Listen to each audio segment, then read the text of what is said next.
Did you see Bezos's yacht at Cannes? I did not. Was he at Cannes? He went to see some films?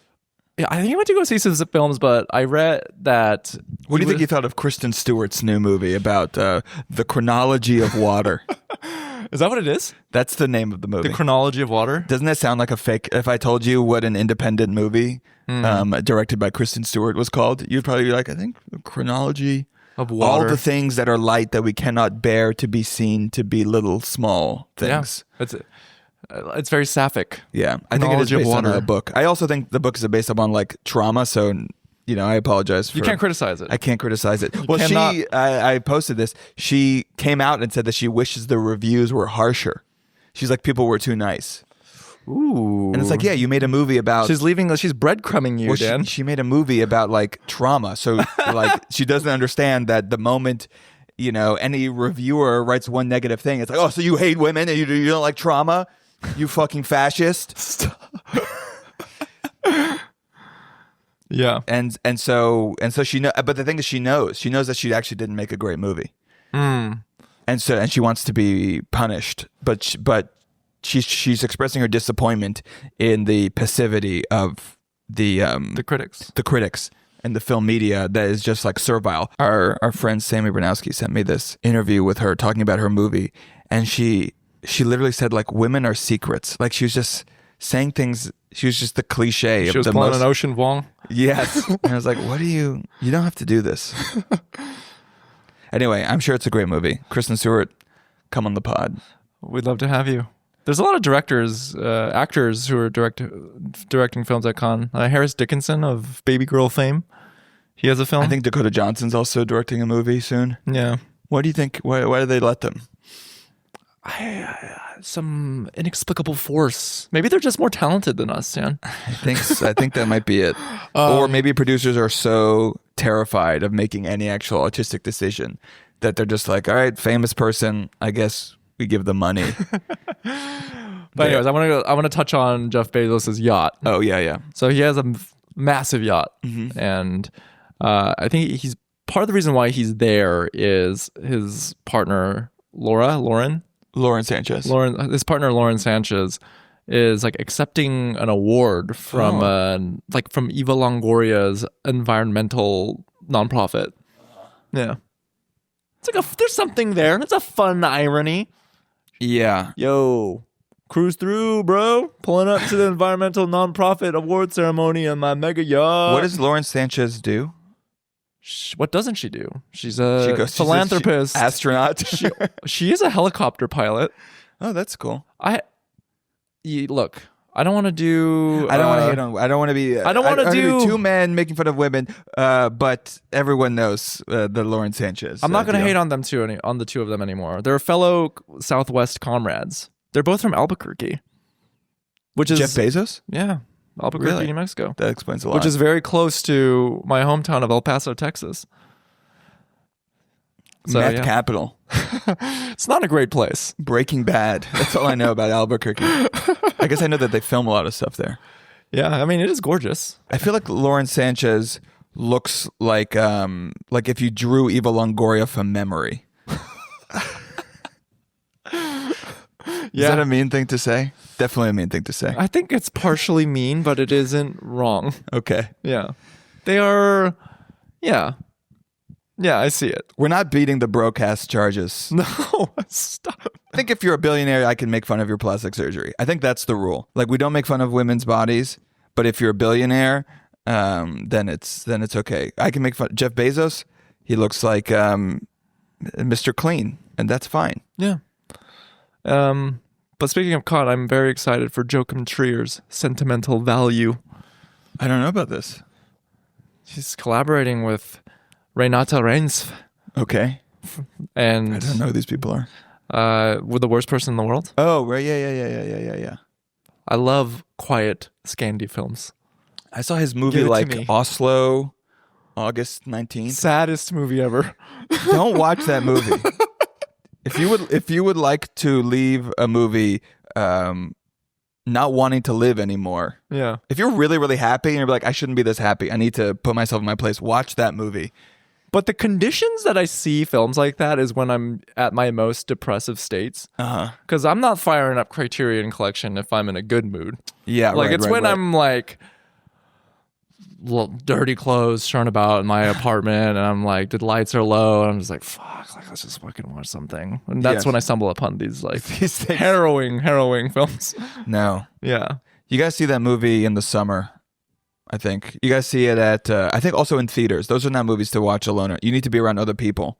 Yeah, so just for see protection. it at Lincoln Center, and then maybe you'll have old Jewish patrons whispering.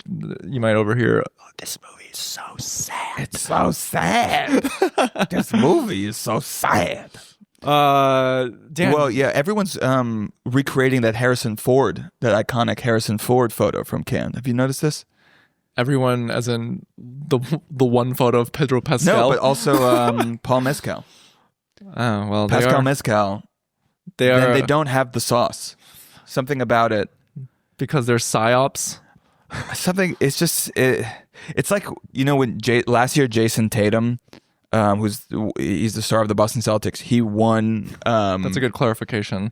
There's a high likelihood that our audience does not know who Jason Tatum is. And he won the Finals MVP, and they won the Boston Celtics won the final. And then like the way he was cheering it wasn't even his own cheering. He was like quoting how Kobe Bryant was celebrating. He wasn't able to be authentic in his expression of joy because he only exists in memes. And like the history of NBA and internet culture. And that's what I feel like Pedro Pascal, Mescal, like they can't even create their own iconic Cannes. They can only, just like most of the remakes that comes out of Hollywood, they can only even recreate the glamour photos of the past. I think you're onto something, Dan. Something. The most powerful desire of our time is the mimetic desire. The mimetic desire. Fucking Rene Girard up in his house. Well, if I ever act in a film in Cannes, don't take that photo. You bet your ass I'm going to take that photo. You are? I'm going to take that photo. Yeah. And sleeveless. And a sleeveless, a sleeveless Loewe V-neck sweater. Yeah. I could see you in that. Thank you. And maybe, who knows, maybe I might go pull a Pedro Pascal and get like a little, some nip tuck, little neck stretching. Oh, you think he's done some work? The dude looks good. He looks good He's a handsome fellow. Yeah. I'm maybe a little sick of him in being that guy that everyone's obsessed with. I'm overexposed. I'm done with Walton Goggins now. Yes. It's time to graduate the Walton Goggins hype train. You got to say no to when like 50 different magazines contact you for like a tour, an interview magazine. You have I feel bad for him. He must be so exhausted. Well, you get it. His whole career, he's been struggling in a supporting character actor, and now the spotlight is on him. He's like, all right, I got to do it the fuck all. But so, who do you think is? Do you have any ideas off the top of the dome? Oh, who's next? Who's going to be America's favorite weird middle-aged weirdo? That's a great question. Yeah. Or we might bring it back, and maybe Adam Driver. He's been quiet for a bit. No, he's too famous. He's a legit star. But yeah, that's a good question. Who's next? Who's going to be memed? I guess you're probably going to say something. I think Harris Dickinson has not gotten there yet. He's too old. He's too young. He's old. He's young. How old is he? He's like 28. No, but I think he might be then like in the Pedro Mescal, not Paul Mescal, Barry Keoghan level of like little weirdo, little gremlin. Yeah, I'm gonna say Michael Stuhlbarg. Okay, you think Stuhlbarg, Stan? Yeah, he needs. It's time for us to recognize his talents. He's great. Best part of Call Me by Your Name. That one monologue, He's in A Serious Man. By the Fireplace. A Serious Banger. Yeah, he's like Jew Robin Williams, right? That's his thing. I don't know. I don't want to comment on that. You can comment. You can comment, Brian. I give you permission. What were the big movies at Cannes? What got a good? I haven't been following. I think the director of Titan. Oh right, had something. Her next, her next David Cronenberg ripoff. Oh, your favorite, Wes Anderson? Yes. I saw a TikTok where they interviewed tuxedoed and gowned patrons walking out, and they're like, "What'd you think of the film?" Because that's the new thing now. The TikTokers at Cannes are just ambushing. Oh, great. What'd you think of it? And so many of them were like,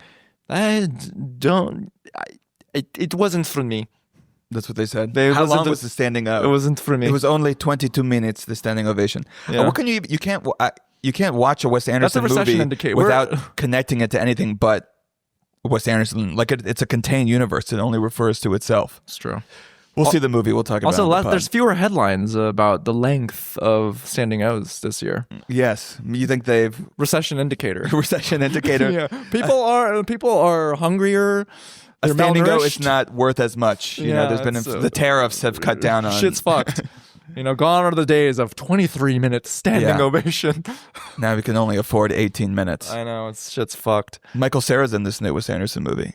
Yeah. Did you see Benedict Cumberbatch was like when seeing Wes Anderson discover Michael Cera was seeing God discover water or something, which doesn't really make sense as a metaphor, but it does. You do see that Michael Cera should have been a long time repertoire player. I'd like to think that the choice is so obvious that Wes Anderson was like, no, it's 2 on the nose. Yeah. I can't. He can. And he succumbed. Yeah. He's like, okay, fine. I'll give him a little bit part. Yeah.